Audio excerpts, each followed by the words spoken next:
भगवान श्री कृष्ण कहते हैं, कर्म योग वास्तव में एक परम रहस्य है। कर्म उसे नहीं बांधता जिसने काम का त्याग कर दिया है।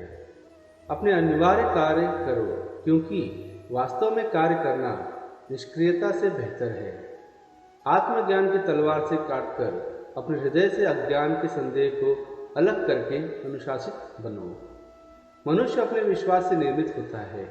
जैसे वो विश्वास करता है वैसा वो बन जाता है। इस जीवन में मनुष्य ना तो कुछ खोता है और ना ही कुछ व्यर्थ होता है।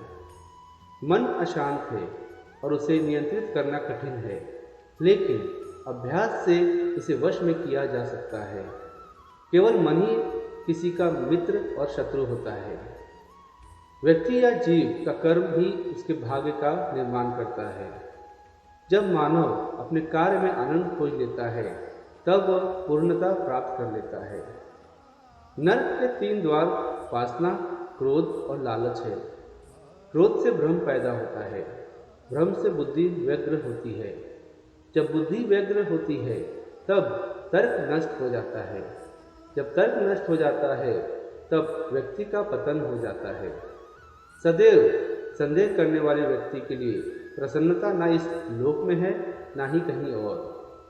मन की गतिविधियों, होश, श्वास और भावनाओं के माध्यम से भगवान की शक्ति सदा तुम्हारे साथ है और लगातार तुम बस एक साधन की तरह प्रयोग करके सभी कार्य कर रहे हो। जो अपने कर्म के फल के प्रति आसक्ति को नहीं छोड़ सकते, वे मार्ग से कोसों दूर हैं। अपनी इच्छा की शक्ति से अपने आप को नया आकार दें।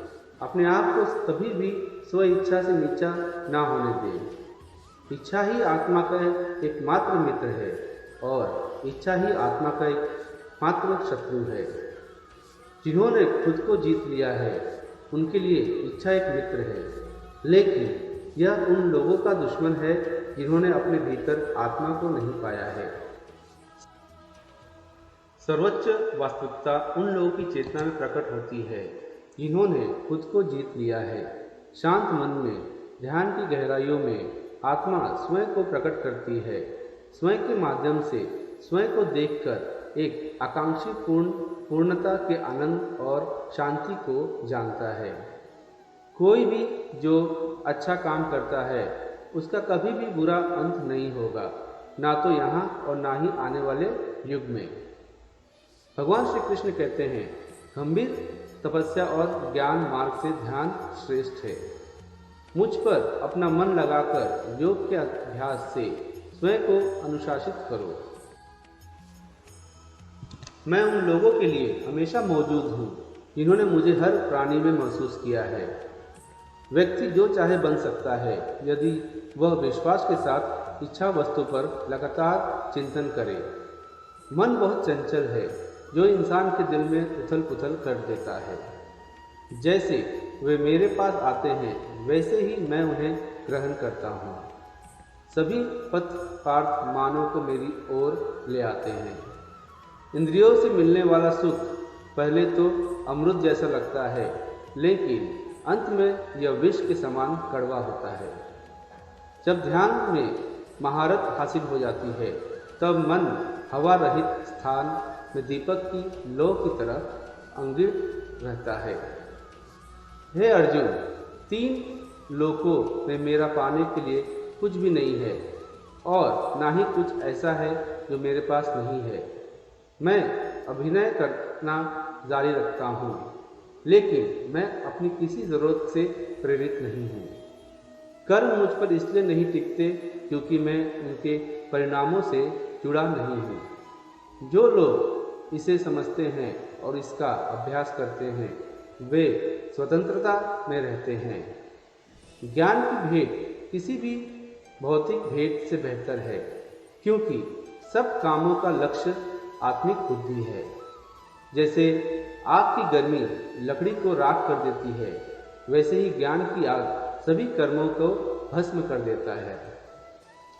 अपना काम हमेशा दूसरों के कल्याण को ध्यान में रखकर करें। अप्राकृतिक कर्म बहुत तनाव पैदा करता है। हर व्यक्ति का विश्वास उसकी प्रकृति के अनुसार होता है। मैं उन्हें ज्ञान देता हूँ जो सदा मुझे जुड़े रहते हैं और जो मुझसे प्रेम करते हैं। मेरी कृपा से कोई सभी कर्तव्यों का निर्वाह करते हुए भी बस मेरी शरण में आकर अनंत अनिवासी निवास को प्राप्त करता है। बुद्धिमान व्यक्ति कामुक सुख में आनंद लेता है। जो कार्य में निष्क्रियता और निष्क्रियता में कार्य देखता है वह एक बुद्धिमान व्यक्ति है।